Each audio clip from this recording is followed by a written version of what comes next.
আল্লাহ কিভাবে নারীদের দাম দিলেন, মুহাম্মদ সাল্লাল্লাহু আলাইহি সাল্লাম কিভাবে নারীদের দাম দিলেন মর্মে বলতে গিয়ে একটি গুরুত্বপূর্ণ হাদিস আয়েশা রাদিয়াল্লাহু তাআলা আনহা থেকে ছিল।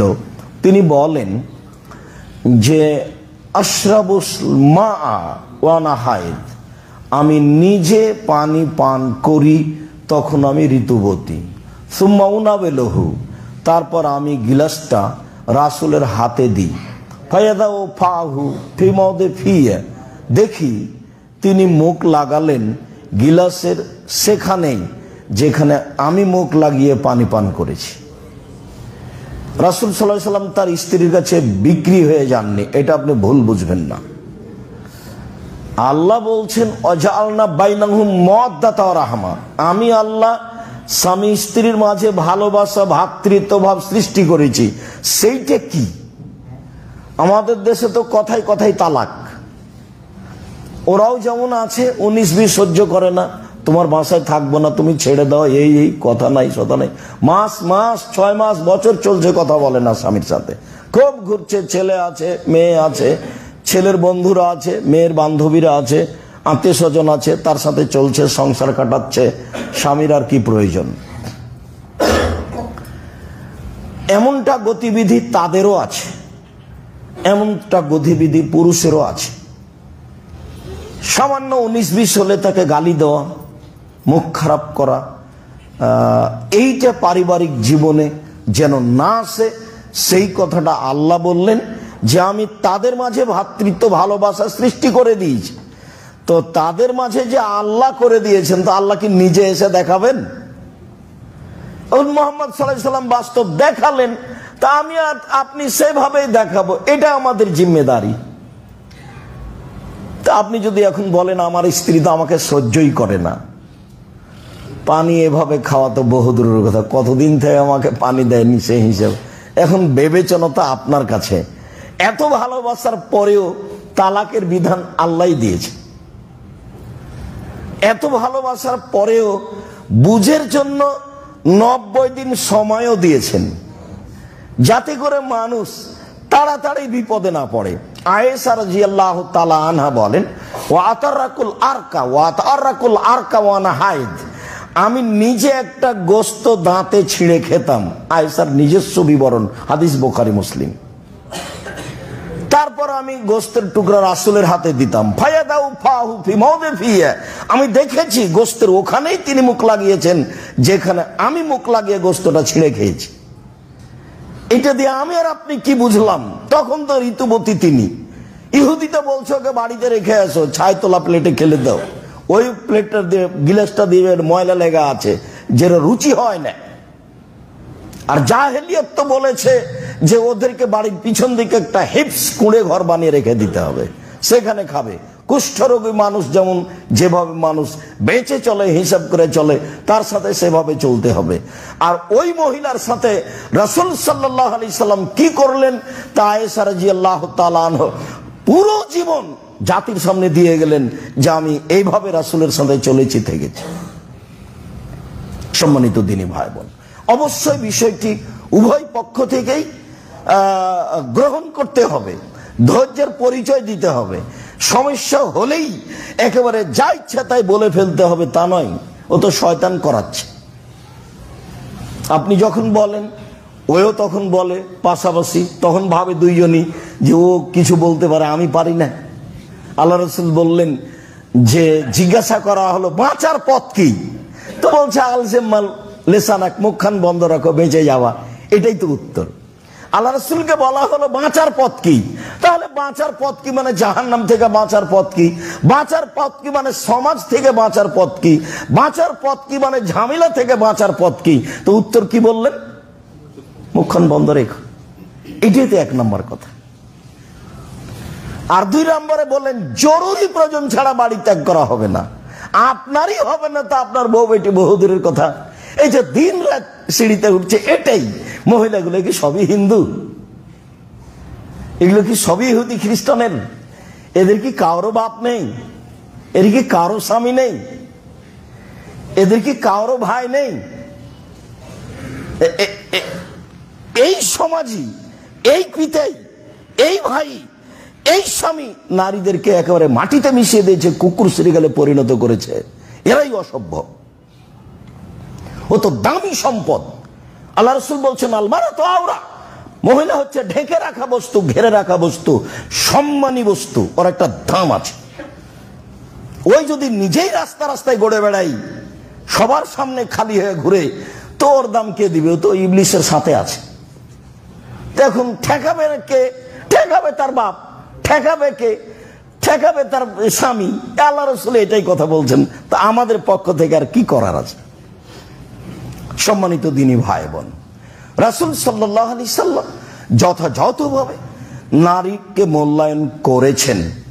আয়েশা রাদিয়াল্লাহু তাআলা আনহা এবং উম্মে সালমা বা স্ত্রীর মাধ্যমে তা বাস্তব জাতির কাছে দিয়ে গেছেন। আল্লাহ তাআলা নারীদেরকে যথাযথভাবে মূল্যায়ন করেছেন, যেভাবে করা লাগে, অর্থ সম্পদ দিয়ে, মান সম্মান দিয়ে, ইজ্জত আবরু দিয়ে। আল্লাহ অনেক কিছু বলেছেন নারীদের ব্যাপারে, বিস্তারিত বিবরণ। কিভাবে কথা বলবে, কিভাবে চলবে, কিভাবে রাস্তায় হাঁটবে, তার বিবরণ আল্লাহ নিজে দিয়েছেন নারীকে লক্ষ্য করে। অথচ ইহুদি বলছে ও কিছুই না, ও তো ডাইনি, স্বামীকে খেয়ে নাই।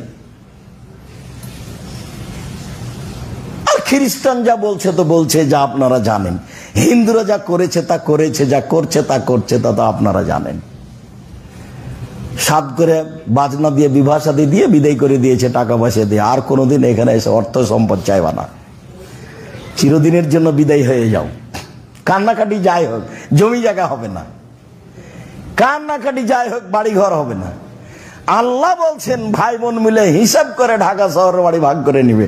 আল্লাহ বলছেন, আল্লাহর নবী বলছেন,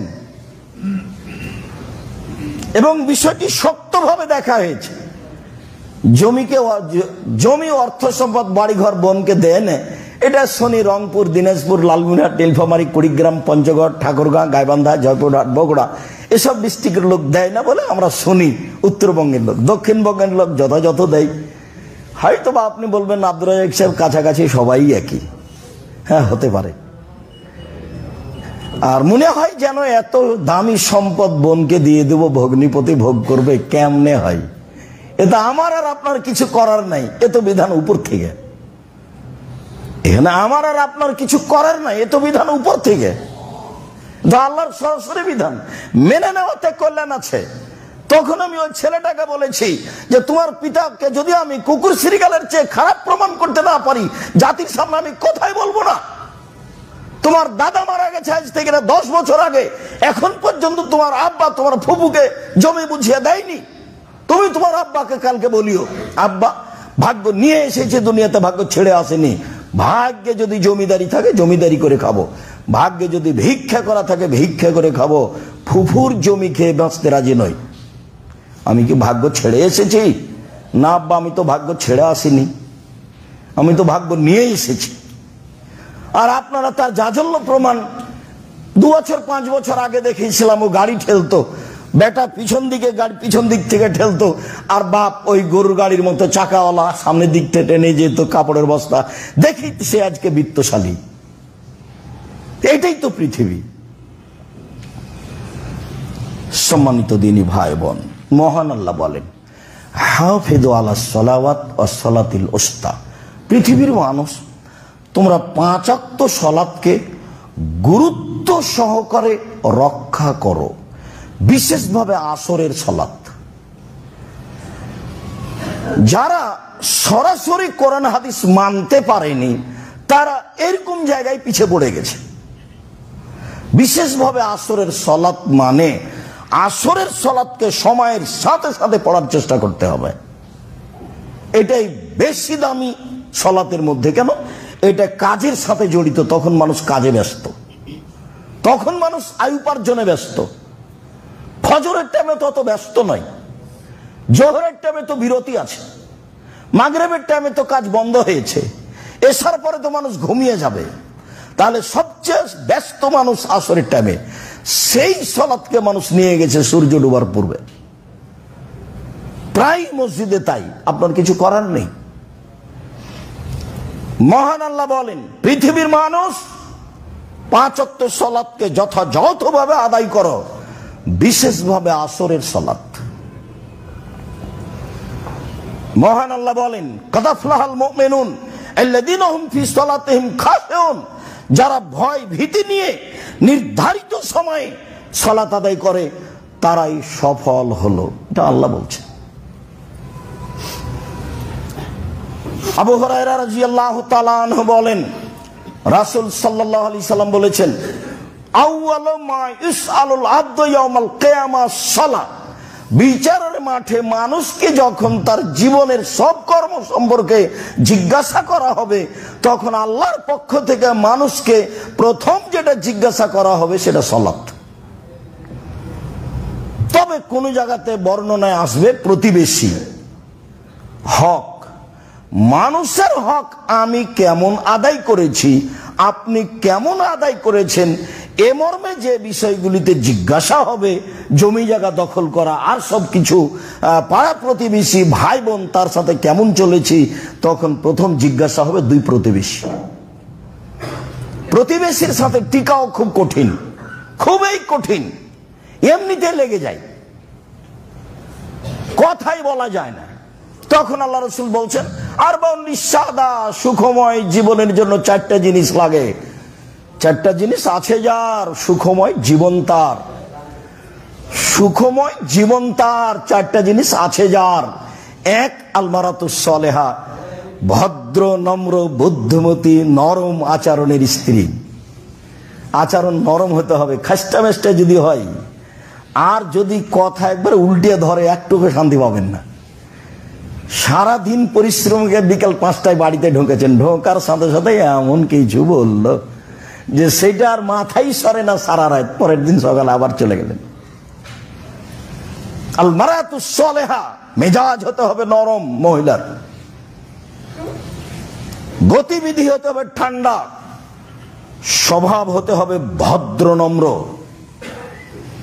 তার কথা কর্মই, কথার সাথে সাথে স্বামীর সবকিছু ঠান্ডা হয়ে যাবে, রাগটা সব চলে যাবে। ওকে ওই জন্যই সৃষ্টি করা হয়েছে। আল্লাহ বলছেন যে আমি মহিলাকে সৃষ্টি করেছি তার স্বামীকে শান্তি তৃপ্তি দেওয়ার জন্য, কথা আল্লাহ বলেন। মুহাম্মদ সাল্লাল্লাহু আলাইহি সাল্লাম বলতেন, তাও তো আপনি বলতেন যে মানুষ বলেছে। আল্লাহ বলছেন যে আমি নারীকে শান্তি তৃপ্তির জন্য সৃষ্টি করেছি।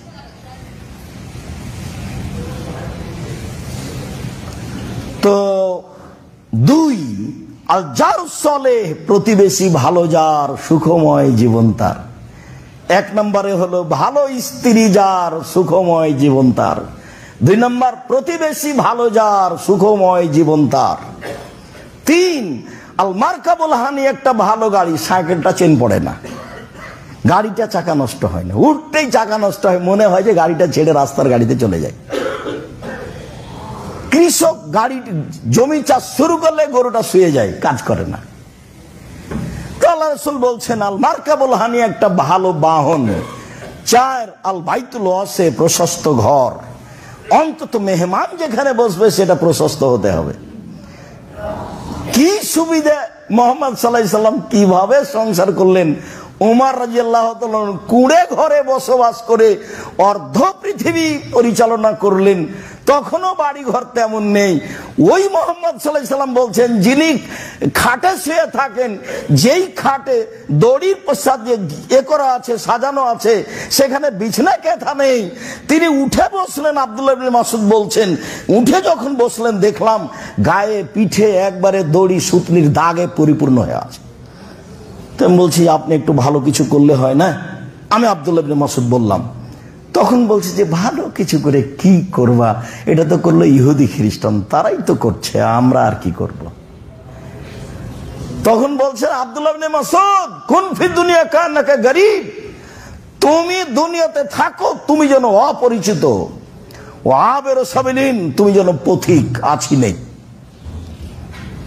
3, উদ্দা নাফসাক মিন আহলিল কবরে, নিজেকে কবরের সদস্য ভেবো। 24 ঘন্টা ভাববে আমি কোথাকার সদস্য, কবরের সদস্য। বড় বড় সদস্য ভেবে লাভ নেই। এই কথা মুহাম্মদ সাল্লাল্লাহু আলাইহি সাল্লাম উত্তরে বললেন। তারপরেও তিনি বলছেন যে একটা প্রশস্ত ঘর লাগবে, মানে প্রশস্ত ঘরে জীবিকা নির্বাহ কি আছে? শান্তিপূর্ণ আছে, ভালো আছে। নইলে মোহাম্মদ সাল্লাল্লাহু আলাইহি ওয়াসাল্লাম এভাবে কেমনে বলেন?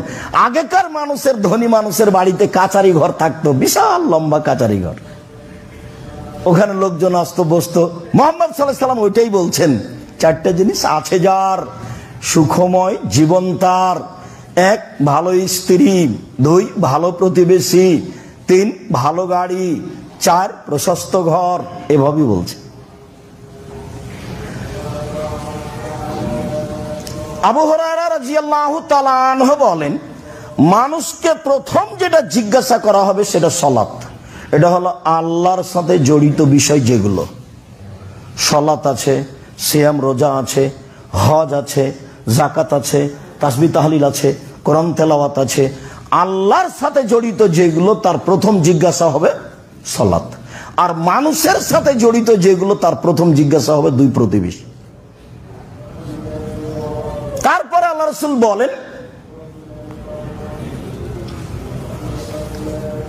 যার সালাত ঠিক হলো তার সব ইবাদত ঠিক, যার সালাত বাতিল হলো তার সব ইবাদত বাতিল। মানুষের ইবাদত নির্ভর করে তার সালাতের উপরে। সালাত যদি টিকে যায় সব ইবাদত টিকে গেছে, সালাত যদি না টিকে সব ইবাদত বাতিল হয়েছে। একাধিক দিন শুনেছি, আব্দুর রাজ্জাক বিন ইউসুফের মুখে শুনেছি যে ইবাদতের জগতে সবচেয়ে দামি ইবাদত সিয়াম, রোজা। ইবাদতের জগতে সবচেয়ে শক্তিশালী ইবাদত হলো দান। দান ইবাদত এবং সবচেয়ে পাওয়ারফুল। হজ করে আপনি জান্নাত পেতে পারেন, কিনতে পারবেন না। আপনি সালাত আদায় করে জান্নাত পেতে পারেন, কিনতে পারবেন না। সিয়াম রোজা থেকে আপনি জান্নাত পেতে পারেন, আপনি কিনতে পারবেন না। দান করে আপনি জান্নাত কিনে নিতে পারেন। আল্লাহ বলছে যে আমি জান্নাত বিক্রি করেছি, ও টাকা পয়সার বিনিময়ে আমি বিক্রি করে দিয়েছি। তা আল্লাহ বলছে, উনি বলছেন বিক্রির শব্দ, আল্লাহ নিজে। তা আমি আর আপনি কিনতে পারি কি করে? যেহেতু আল্লাহ বিক্রি করে দিয়েছেন, তা আমি আর আপনি কিনি, তাহলে পথেটে। এরপরেও যদি বিচারের মাঠে সালাত না টিকে, তাহলে কোন ইবাদত টিকবে না, সব বাতিল হবে। এক ভিন্ন ধরনের ইবাদত। আনাস রাদিয়াল্লাহু তাআলা আনহু বলেন, রাসূল সাল্লাল্লাহু আলাইহি ওয়াসাল্লাম বলেছেন, as-salatu salasatu aslasin, সালাত 3 ভাগে বিভক্ত। আর তাহুরু সলসুন, ওযু হলো 3 ভাগের 1 ভাগ। রুকু ও সলসুন, রুকু হলো 3 ভাগের 1 ভাগ। ও সুজুদ ও সলসুন, সিজদা হলো 3 ভাগের 1 ভাগ। ফামান আদাহা বিহাক্কিহা কবিলাত সালাতুহু কবিলা সাইরা আমালিহি, যদি সালাতের সব নিয়ম ঠিক ঠিক আদায় করে সালাত কবুল করা হবে, সব ইবাদত কবুল করা হবে। ওয়াইন রুদ্দাত আলাইহি সালাতুহু, সালাতের নিয়ম কানুনে যদি সালাত প্রত্যাখ্যান করা হয়, যা ইবাদত করেছে সবই বাতিল। এটা রাসূলের মুখের কথা। এই জন্য তাড়াহুড়া রুকু করা, তাড়াহুড়া করে রুকু করা হবে না। এই জন্য তাড়াহুড়া করে সিজদা করা হবে না। এই জন্য তাড়াহুড়া করে ওযু করা হবে না। খালি সিজদা দিবেন আর উঠবেন, দিবেন এরকম ইবাদত হবে না। যে দুনিয়ার লোক করছে, যে করছে তো মানুষ, রাসূল সাল্লাল্লাহু আলাইহি ওয়াসাল্লাম যা বলেছেন তার তো, মানুষ তো একটা মানুষের মতামতের উপরই চলে। মানুষ কি সহজে রাসূল সাল্লাল্লাহু আলাইহি ওয়াসাল্লামের নীতিতে চলে? এটা খুব কঠিন। যে যাকে ভালোবাসে তার নিয়ম মেনে চলে, যে যাকে ভালোবাসে সে তার নিয়ম মেনে চলে। তো সম্মানিত দ্বীনী ভাই বোন, সালাত এমন একটি ইবাদত যার উপরে নির্ভর করে অন্যান্য ইবাদত। যদি সালাত কবুল হয়, আরগুলো এমনিতেই কবুল হবে। যদি সালাত কবুল না হয়, তাহলে আরগুলো কবুল হবে না। সালাতই একটা ইবাদত, একবারে ব্যতিক্রম, কোনো সমস্যা বুঝে না। অন্যান্য ইবাদত সমস্যা বুঝে। যেমন হজ, এবছর করলেন না, সামনে বার করেন, এটা হলো, তো এ তো সমস্যা বুঝলো। যেমন যাকাত, 20 দিনে 1 মাস আগে দিয়ে দেন, সমস্যা নেই, হাদিস আছে। 10 দিন পরে দেন, দেন, সমস্যা নেই, দেন, এই যে সমস্যা বুঝলো। রোজা এখনো অসুস্থ, পরে করে। এখন মহিলা ঋতুবতী, পরে করুক, এই যে মেনে নিয়েছে। অথচ বড় বড় বিধান, সবাই ফরজ বিধান, সালাত কোন সমস্যা মানে না। অজু করে সালাত আদায় করতে হয়, পানি নেই, তায়াম্মুম করে পড়ো। তায়াম্মুম মাটি নেই, এমনিতেই পড়ো। দাঁড়িয়ে সালাত আদায় করতে হয়, তো দাঁড়িয়ে পারছি না, বসে করো। তো বসে পারছে না, শুয়ে করো। কেবলার দিকে মুখ করে সালাত আদায় করতে হয়, তো কেবলা বোঝা যায় না, এমনিতেই পড়ো। পরিষ্কার কাপড় পরে সালাত আদায় করতে হয়, তো পরিষ্কার নেই, পেশাব পায়খানা লেগে আছে, সেটাই পড়ো। বলে পরিষ্কার অপরিষ্কার কোনো কাপড়ই নাই, কারণবশত নগ্ন উলঙ্গ হয়ে আছি, বলে এই সময়তেই সালাত আদায় করতে হবে, বাধ্য করতেই হবে। কোনো প্রকার আপোষ নাই, কোনো প্রকার মিস নেই। এতটুক যে শতকরা 95 জন মুসলিম যেটা বুঝতে চায় না, যেটা আল্লাহ রাসূল সহজ করেছেন, সেটা হলো সফরে আছেন, তখন জোহর 2 আসর 2 একসাথে পড়ে নেন। সফরে আছেন, তখন মাগরিব 3 এশা 2 একসাথে পড়ে নেন। এ তো সহজ পথ। জোহরের আগেই বের হয়েছেন সফরে, তো জোহর ঠেলে নিয়ে যান আসরে। জোহরের টাইমে বের হয়েছেন, তো আসর আগে আনেন জোহরে। মাগরিবের আগে বের হয়েছেন, মাগরিব নিয়ে যান এশায়, রাত 10টা হোক না কেন, 12টা হোক না কেন, মাগরিব একবারে নিয়ে যাবেন এশায়। মাগরিবের টাইমে বের হয়েছেন, এশা নিয়ে চলে আসেন মাগরিব। সব সহিহ হাদিস, সময়ের গতিতে সব আসবে ইনশাআল্লাহ। তো আল্লাহ পথ সহজ করেছেন। এরা তো এখন বলছে যে আরে রাসূলের যুগে না বিপদ ছিল, সেজন্য এখন বিপদ নাকি, কেন জমা করতে হবে? আবার বলছে কেন কসর করতে হবে? আল্লাহর নবী বলছেন এটা আল্লাহর পক্ষ থেকে দান, তুমি দানটা নিবে না কেন? আল্লাহ বলছেন যে ঠিক আছে, আমি তোমাকে এটা করে দিলাম, সাদকা করে দিলাম, নাও। এটা 4 ছিল, আমি 2 করে দিয়েছি। এটা আল্লাহর পক্ষ থেকে নেওয়া, যেটা দেওয়া হয়েছে, যেটা নেওয়া উচিত, এটাই সুন্নাত। আবু হুরায়রা রাদিয়াল্লাহু তাআলা আনহু বলেন, রাসূল সাল্লাল্লাহু আলাইহি ওয়াসাল্লাম বলেছেন, as-সালাওয়াতুল খামস, 5 ওয়াক্ত সালাত, ওয়াল জুমাতু ইলাল জুমা, গত জুমা থেকে এই জুমা, ও রমাদান ইলা রমাদান, গত রমাজান থেকে সামনে রমাজান, মুকাফফিরাতুন, সব পাপ ক্ষমা। গত জুমায় পড়েছি সালাত, এই জুমাও পড়ব, মধ্যের পাপ নেই, গেছে। গত রমাজানে করেছি সিয়াম, এই রমাজানে করব, মধ্যের পাপ গেছে। জোহরের পড়েছি, আসরের পড়ব, মধ্যের পাপ মিটে গেছে, সব শেষ। কখন? এজাজতনে বাতিল কাবায়ের, যখন কাবিরা গুনাহ থেকে বেঁচে থাকবে তখন। কাবিরা গুনাহ এভাবে শেষ হয় না।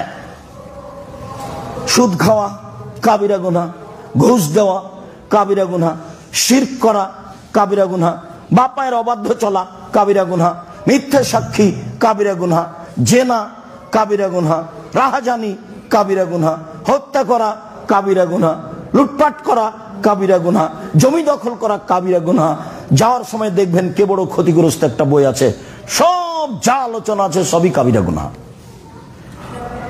তো মানুষ যদি কাবিরা গুনাহ থেকে বেঁচে থাকে, তাহলে মধ্যে যা হয়েছে তা মিটে যায়, মধ্যে যা হয়েছে তা মিটে যায়। তো কাবিরা গুনাহের জন্য কি করতে হবে? অনুতপ্ত হয়ে আর করব না বলে স্বীকৃতি দিয়ে বলতে হবে আস্তাগফিরুল্লাহ ওয়া আতুবু ইলাইহি, বলতেই থাকতে হবে। মুসা আলাইহিস সালাম এক থাপড় দিয়ে তো মানুষ মারলেন, ফেরাউন তো যা বলল তা বললই।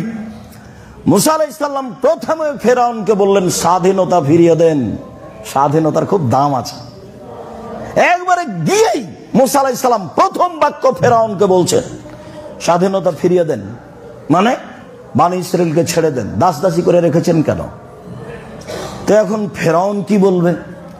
এখন ফেরাউন বলছে, ও তোমাকে তো আমি লালন পালন করেছি, তুমি তো আমার মাঝে বহুদিন ছিলে, শিশুকালে আমি তোমাকে লালন পালন করেছি, যেগুলো করেছে সেগুলো এখন বলতে লাগলো।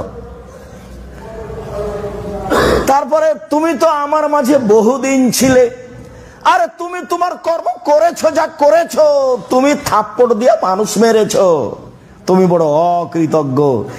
একসাথে এতটি বাক্য বলে থামলো ফেরাউন। তখন মুসা আলাইহিস সালাম বলছেন, হ্যাঁ আমি যা করেছি তা করেছি, তখন আমি ভুল পথে ছিলাম, মানে আমি থাপ্পড় দিয়ে মানুষ মেরেছি। আমি তোমার ভয়ে দেশ ছেড়েছি, আমার প্রতিপালক আমাকে জ্ঞানে গুণে পূর্ণ করেছেন, তিনি আমাকে নবী করেছেন, তুমি আমার প্রতি অনুগ্রহ করেছো, অনুগ্রহ করে তুমি আমাকে খোঁটা দিয়েছো, খোঁটা দিয়ে তুমি বনী ইসরাইলকে দাস দাসীতে পরিণত করেছো, তুমি বড় উদ্ধত স্বৈরাচার সীমা লঙ্ঘন করেছো। এই পর্যন্ত মুসা আলাইহিস সালাম বললেন, দাওয়াত সরকারকে দিতে হবে, পদটা দখল করতে হবে না, পদটা দখলের জন্য চেষ্টা করতে হবে না, হলো বোকামি, তখন হবে মারামারি। ওকে বলতে হবে আপনি ঠিক হন। এই যে ফেরাউনের চেয়ে দাম্ভিক, বদ, স্বৈরাচার, জুলুমবাজ পৃথিবীর ইতিহাসে কেউ নেই। সেখানে সেখানে মুসা আলাইহিস সালাম এইভাবে কথা বলছে। আবু হুরায়রা রাদিয়াল্লাহু তাআলা আনহু বলেন, রাসূল সাল্লাল্লাহু আলাইহি ওয়াসাল্লাম বলেছেন, আর আইতুম ইন্না বাবিকুম ফি নাহারিন ইয়াগতাসিলু ফিহি কুল্লা ইয়াউমিন খামসা মাররা আও খামসান। আচ্ছা তোমরা কি মনে করো, সঙ্গী সাথীকে বলছে, আচ্ছা সঙ্গী সাথী তোমরা কি মনে করো, তোমাদের বাড়ির সামনে যদি একটা নদী থাকে, সেখানে যদি 5 বার গোসল করো, হালিয়াবকামিন দারানিহি শায়, তাহলে কি গায়ে ময়লা থাকবে? মানে বেশি পরিষ্কার করলে তো ময়লা থাকে না, তাহলে কি ময়লা থাকবে? কালু লায়াবকামিন দারানিহি শায়, জি না, তা তো থাকবে না। স্বীকৃতি নিলেন, তা তো থাকবে না। তখন আল্লাহ রাসূল বলছেন, ফাযালিকা সালাওয়াত মিসলু যালিকা সালাত ইয়ামুল্লাহু বিহিনাল খাতায়া। এই 5 ওয়াক্ত সালাত দিয়ে আল্লাহ সব পাপ মিটিয়ে দেবেন, মধ্যে যেগুলো ছিল সেগুলো গেছে। কাবিরা গুনাহ ব্যতীত যা হবে ওইখানে বাক্যটা ছেড়ে এসেছি। তো মুসা আলাইহিস সালাম এক থাপ্পড় দিয়ে মানুষ মারলেন, এখন মরা পর্যন্ত বলতে থাকলেন, রব্বি ইন্নী যালামতু নাফসি ফাগফিরলি, হে আমার প্রতিপালক আমি ভুল করেছি, আমাকে মাফ করো। আল্লাহ বললেন যে আমি মাফ করে দিলাম, এর পরেও বিচারের মাঠে যখন আমরা যাব তার কাছে, যে আপনি তো খুব দামি মানুষ, আল্লাহর সাথে কথা বলেছেন, এমন তো কেউ সুযোগ পায়নি, সরাসরি বিশাল সব দামি মানুষ আপনি, আপনার সম্মান ভাবাই যায় না। আল্লাহর নবী বলছেন, সবাই যখন কিয়ামতের মাঠে অজ্ঞান হয়ে যাবে, তখন সর্বপ্রথমে আমার জ্ঞান ফিরবে। জ্ঞান ফিরলে আমি দেখব মুসা আলাইহিস সালাম আল্লাহর আরশ ধরে ঝুলছেন, তখন তার জ্ঞান পূর্ণ। তো আমি বলতে পারছি না মুসা আলাইহিস সালামের জ্ঞান কি আমার আগেই ফিরেছে, না তুর পাহাড়ে অজ্ঞান হয়ে গেছিলেন, সেটা শোধ হয়ে গেছে, আজকে অজ্ঞানী হননি। বুঝতে পারেননি কথা মনে হয়। যখন সবাই দাবি জানিয়েছিল আপনাকে মানবো আল্লাহ বলে, মুসা একটু আল্লাহকে দেখাও না, তাই কি আর দেখা যায়? না দেখালে তোমাকে মানতে পারছি না। তবে ঠিক আছে চলো তুর পাহাড়ে, ওই পাহাড়ে চলো, দেখো ওইদিকে, দেখো তো ওইদিকে তাকিয়ে আছে, একটা বিদ্যুৎ হওয়াতে সব অজ্ঞান হয়ে গেছে, সবাই এখন মরে পড়ে আছে। তখন মুসা আলাইহিস সালাম বলছেন, আল্লাহ আরো তো বিপদ হলো, এখন তো আর আমি বাড়ি যেতেই পারবো না, আমি কি জবাব দিব? তো তুমি এদের জীবিত করে দাও, তাহলে আর একবার কিয়ামত দেখেছে সবাই। এখন মুসা আলাইহিস সালাম তার মধ্যে ছিলেন, তো মুসা আলাইহিস সালাম সেদিন অজ্ঞান হয়েছিলেন, তাহলে কি সেদিন তিনি অজ্ঞান হয়েছিলেন সেটাই হয়ে গেছে, আজকে তিনি হননি? আমি মুহাম্মদ সাল্লাল্লাহু আলাইহি ওয়াসাল্লাম নিশ্চিত বলতে পারছি না তিনি এভাবে বলে গেছেন। তিনি কি আসলে অজ্ঞান হননি, না আমার আগেই তিনি চেতনা ফিরিয়ে পেয়েছেন, তা আমি বলতে পারছি না। এই কথা মুহাম্মদ সাল্লাল্লাহু আলাইহি ওয়াসাল্লাম বলেন। 5 ওয়াক্ত সালাত আদায় করলে তোমাদের গায়ে ময়লা থাকবে কি? না। তো ঠিক 5 ওয়াক্ত সালাত আদায় করলে মানুষের পাপ মিটে যাবে, এই কথা রাসূল সাল্লাল্লাহু আলাইহি সাল্লাম বলেন। 5 ওয়াক্ত সালাতের অনেক গুণ। আল্লাহুম্মা সাল্লি আলাইহি আল্লাহুম্মা বারিক আলাইহি। আলহামদুলিল্লাহ ওয়াহদা ওয়াসসালাতু ওয়াসসালামু আলা মান লা নাবিয়্যা বাদা। আবু হুরায়রা রাদিয়াল্লাহু তাআলা আনহু বলেন, রাসূল সাল্লাল্লাহু আলাইহি সাল্লাম বলেছেন, আলা আদুল্লুকুম মা ইয়ামহুল্লাহু বিহিল খাতায়া ওয়া বিহি দারাজাত। এই হাদিসটা আমরা এখানে আলোচনার দ্বিতীয় খুতবায় শুনেছি। আমি কি তোমাদের একটা আমলের কথা বলে দিব না, যাতে পাপ মিটে যাবে, মান বেড়ে যাবে? তো সাহাবীগণ বললেন, বলেন সেটা কি? তো আল্লাহ রাসূল বললেন, ইসবাগুল ওযু, ভালো করে ওযু করা। 2, কাসরাতুল খুতা ইলাল মাসাজিদ, পায়ে হেঁটে মসজিদে যাওয়া। 3, ইন্তেজারুস সালাত বাদা সালাত, সালাতের পরে সালাতের অপেক্ষা করলে পাপ মিটে যাবে, মান বেড়ে যাবে। ফলাফলে আরো আছে যে হয়ে যাবে সেই দিনের মতো যেদিন তার মাতাকে জন্ম দিয়েছে, নিষ্পাপ হয়ে যাবে। ওযু করে যখন মানুষ সালাত আদায় করে তখন মানুষ নিষ্পাপ হয়ে যায়। যেমন ওযুর হাদিসে একটা হাদিস শুনেছি, জাল ওযু ইয়াহদু মা কানা কাবলাহু, ওযু অতীতের সব পাপকে মিটিয়ে দেয়। তো সালাতও সব পাপকে মিটিয়ে দেয়। এই ক্ষমতা আল্লাহ তাআলা সালাতের মধ্যে দিয়েছেন। মুহাম্মদ সাল্লাল্লাহু আলাইহি সাল্লাম সেভাবেই বলেছেন। তো এখন সালাত কবুল হওয়া না হওয়া সেটা আমাদের বিষয়। আমরা যেভাবে জানবো বুঝবো সেভাবে আমলের চেষ্টা করব ইনশাআল্লাহ। আব্দুল্লাহ ইবনে মাসউদ রাদিয়াল্লাহু তাআলা আনহু বলেন, একজন লোক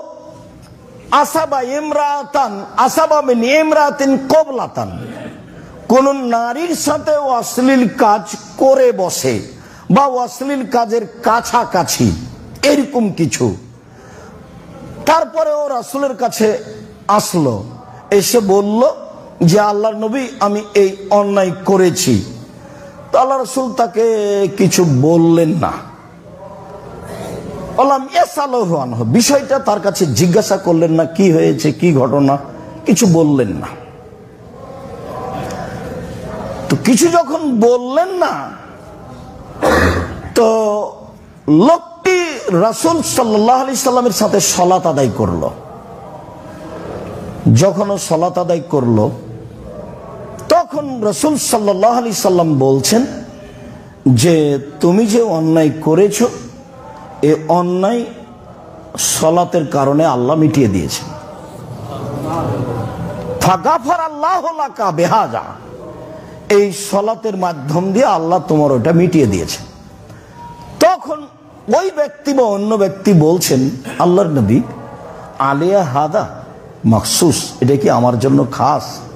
তখন আল্লাহ রাসূল বলছেন, না না, লে জামিয়ে উম্মতি কুল্লিহিম, আমার সব উম্মত, সবাই, কেউ যদি চূড়ান্ত কাবিরা গুনাহে না যায় তাহলে তার সালাতের মাধ্যমে সব মাফ।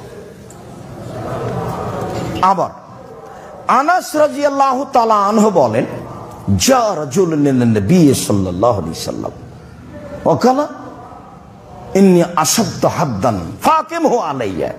একটা লোক এসে বলছে, আল্লাহ রাসূল, আমি এমন একটা অপরাধ করেছি যাতে আপনাকে শাস্তি দিতে হবে, অতএব আপনি আমাকে শাস্তিটা দিয়ে ফেলেন। তখন আল্লাহ রাসূল তাকে কিছু বললেন না। ফাহাজারাতি সালাত, ইতিমধ্যে সালাতের টাইম হয়ে গেছে। ফাসাল্লামা নবী সাল্লাল্লাহু আলাইহি সাল্লাম, লোকটি রাসূলের সাথে সালাত আদায় করলো। সালাত আদায় সালাম ফিরতেই ফালাম্মা কাজা রাসূলুল্লাহ সাল্লাল্লাহু আলাইহি সাল্লাতা, আল্লাহ রাসূল যেমনই সালাত শেষ করেছেন, ফাঁকা মারা রাজুল, লোকটি দাঁড়িয়ে গেছে সবার সামনে, দাঁড়িয়ে গিয়ে বলছেন যে ফাকিম আলাইয়াল হদ, হে আল্লাহর নবী, আপনি আমার প্রতি শাস্তি বাস্তবায়ন করুন। ফি কিতাবাল্লাহ, আল্লাহর বিধান আপনি আমার উপরে বাস্তবায়ন করুন। তখন আল্লাহ রাসূল তাকে বলছেন, আলাইসা কাদ সাল্লাইতা মা'ানা, কেন তুমি আমাদের সাথে সালাত আদায় করনি? হ্যাঁ আপনার সাথে, না হ্যাঁ আপনার সাথে আমি সালাত আদায় করলাম। তখন রাসূল সাল্লাল্লাহু আলাইহি সাল্লাম বলছেন, কাদ গাফারাল্লাহু লাকা হাদ্দাকা, তুমি যেটা ভাবছো যে আমাকে শাস্তি দিতে হবে, আমি শাস্তি উপযুক্ত হয়েছি, সালাতের কারণে আল্লাহ সেটা মিটিয়ে দিয়েছে। হাদিস কিন্তু বুখারী মুসলিম। এখানে আরেকটা কথা উল্লেখ্য যে মানুষ পাপ করছে, করবেই, স্বাভাবিক। মানুষই মানুষ যখন ফিরে আসবে কাউকে না বলে, তো আল্লাহ তার পাপ গোপন রেখে দিবেন, কিয়ামতের মাঠেও গোপন রাখবেন। তখন যখন মানুষ নিজেকে বুঝবে যে আমি পাপী, যখন নিজেকে বলবে আমি পাপী, স্বীকৃতি দিবে ইউনূস আলাইহিস সালামের মতো। ইউনূস আলাইহিস সালামকে আল্লাহ অনুমতি দেননি, জনগণ তোমার কথা শোনে না বলতেই থাকো। তো জনগণের উপরে গজব আসবে এই কথা বলে আপনি পালিয়ে যান কেন? আল্লাহ তাআলা ইউনূস আলাইহিস সালামকে বলছে, আরে জনগণ আপনাকে মানেনি তো মানেনি, সেই জন্য জনগণের উপরে গজব আসবে এই করে পালিয়ে যান মানে? তো নৌকায় উঠলেন, নৌকা আর চলে না। তো বলে কি ব্যাপার, তাহলে লটারিতে যার নাম আসবে তাকে পানিতে সাগরে ফেলে দিতে হবে। তো লটারিতে বারবার তার নামই আসে এবং সবাই বলে এত ভদ্র নম্র মানুষ, তিনি তো নবী, তো তার নামই আসলো, ফলাফলে তাকে ফেলে দিতে হলো, মাছে খেয়ে নিল।